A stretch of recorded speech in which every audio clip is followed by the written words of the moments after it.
guys, Boy601, and today we're going to be taking a look at Battlefield 1 and the Model 10A shotgun and all of its variants. So, you've most likely run into this shotgun because it is most people's shotgun of choice simply because it has the most consistent one-shot kill of any of the shotguns. In addition, it has some damn good range for a shotgun.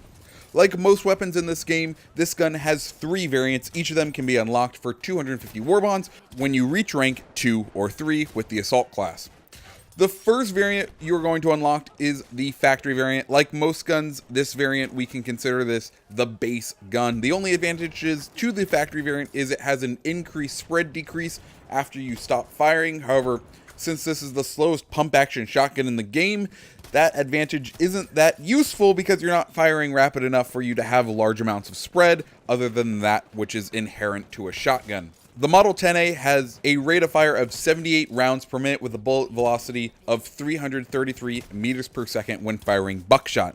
The weapon has a vertical recoil of 11 with a 0.8 pull left and a 0.12 pull right.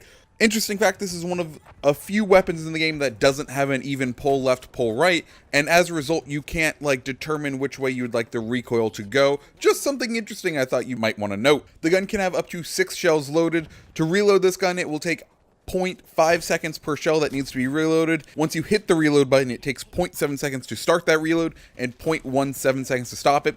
Reloads for shotguns in this game do function a bit differently than they did back in Battlefield 4.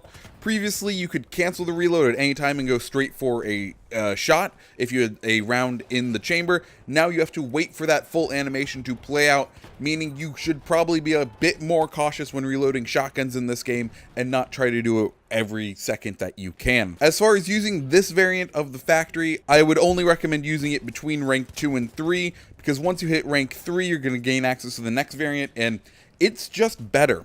Now, that better variant is the Model 10A Hunter. This gun has the exact same stats as the factory. I'll put up the stats for both of these right now. And as you can see, they're pretty much exactly the same. The only thing that is different is that spread decrease number, which goes from 18 to 4.5. But once again, that number doesn't really matter because we're using a pump action shotgun that has a slow rate of fire. So we don't really need to worry about that one number that just changed. Now, you may be saying, Tommy, if they're exactly the same according to the stats, why is this gun so much better to use than the factory? And that's because the Hunter variant has a choke on the barrel of the shotgun. Now, to understand why this is important, we need to understand 2 things. The first is the damage models of shotguns in Battlefield games, and the second is what a choke actually does. So in Battlefield games, shotguns fire a set number of pellets randomly within a cone of fire. For the Model 10A, it will be 20 pellets. Each of these pellets will do 8.4 damage out to 15 meters, then drop to 4.2 by 20 meters. This means within 15 meters, you need to land 12 of the 20 pellets to get a one-shot kill. And by 20 meters, if you land all the pellets on a person, you will only be doing 84 damage. Now, what a choke does is it tightens the spread of those pellets, meaning that even at further ranges, you will most likely hit your target with more of the pellets, thereby doing more damage. This tighter cone of fire also means you're going to be more consistent overall with getting those one-shot kills, which is what you want when you have this slow rate of fire shotgun. Now, when using the buckshot shotguns, as far as a class recommendation goes, I would always recommend running gas. That's because your hip fire accuracy is pretty much the same as your aim down sight accuracy, so using gas grenades isn't going to affect your ability to deal damage to the enemy. However, it may definitely affect their ability to deal damage with you.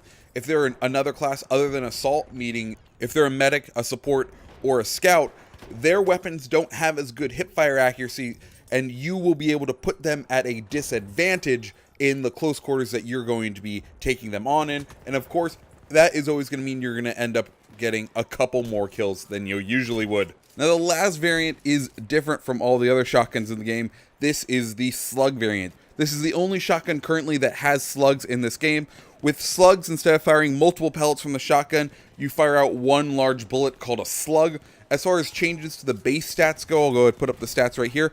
The muzzle velocity goes up to 300 meters per second, and the damage model completely changes. The weapon will do 100 damage out to 10 meters, then drop to 43 by 60 meters. Now you may be thinking, 100 damage out to 10 meters, sweet, you can just completely wreck people and melt them in close range, and still be able to contribute at longer ranges to the squad at doing damage to certain people. Well, unfortunately, Battlefield 1 changes how their damage multipliers affect this shotgun. Now, if you don't know what damage multipliers are, they are a way for developers to reward skillful players for landing things like headshots. For most guns in the game, it means when you get a headshot, you're going to be 1.7 times the damage that you usually do. For an upper body shot, you'll be doing exactly the damage that is marked on the gun. And for lower body, upper arms, legs, and forearms, you're going to be doing 0.96 damage.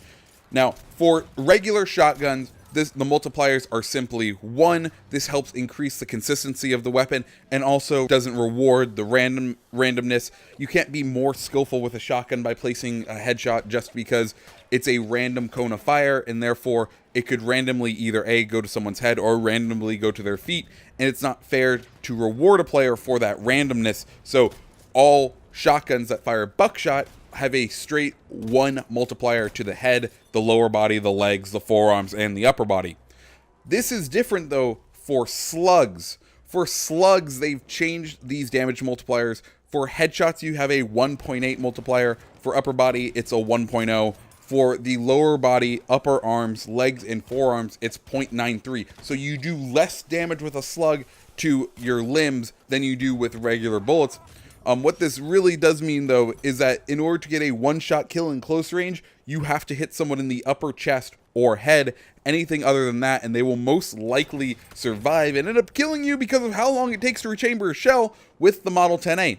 Also, with this damage model, it means that you can get a one-hit kill out to 50 meters with a headshot. Though, you're going to need to take some skill with that because you have a very slow bullet velocity.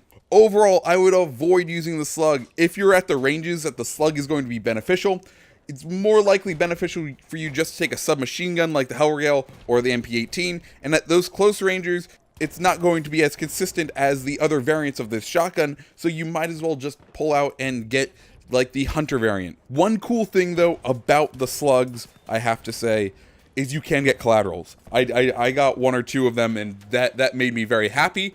But beyond that, there's not much of a use for the slugs. Overall, guys, if you're going to be using the Model 10A, I would highly recommend just using the Hunter variant. It's probably what you've seen most people using because it is pretty fantastic, guys. It just works. It's the most consistent of the other shotguns. It has the highest potential damage of any of the shotguns, and that means even if some of those random pellets fly out, you still have a higher chance of getting that one-shot kill that you need in order to be kind of effective with the shotguns in this game.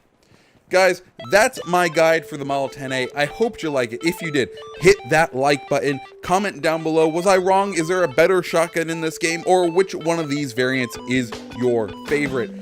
My name is TommyBoy601. Hit that subscribe button as well. I hope you guys have a great rest of your day. See ya.